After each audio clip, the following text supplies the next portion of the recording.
পরিপূর্ণভাবে আমরা আমার সব কথাগুলিকে আবার শিক্ষা হিসাবে 1, 2, 3, 4 নম্বর দিয়ে শেষ করতেছি। আজকে আমরা আলোচনা করেছি কোরআনের একটা আয়াত, রাসূলের একখানা হাদিস। কোরআনের আয়াতে আল্লাহ বলেন, কিছু লোক আছে তাদেরকে তোমরা চিনে রাখো। এই লোকগুলি হলো, তোমরা ইমানদারদের সাথে দেখা হইলে বলে যে আসি হুজুর, আপনার সাথেই আসি।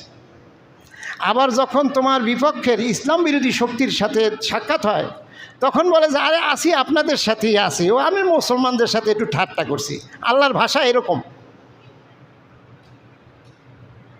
মুস্তাহজিউন, আমরা একটু ঠাট্টা না করছি, আসলে আপনাদের সাথেই আসি। ওদের সাথে দেখা হইলে যে আপনাদের সাথে আসি, আর ওদের সাথে দেখা হইলে কয়, মুসলমানদের সাথে দেখা হলে কয় আপনাদের সাথেই আসি।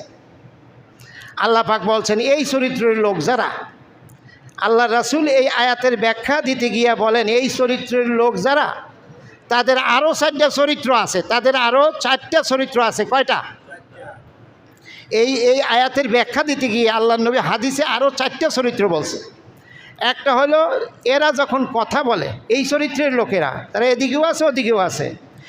এই চরিত্রের লোকেরা যখন কথা বলে তখন মিথ্যা বলে, বেশিরভাগ মিথ্যা বলে।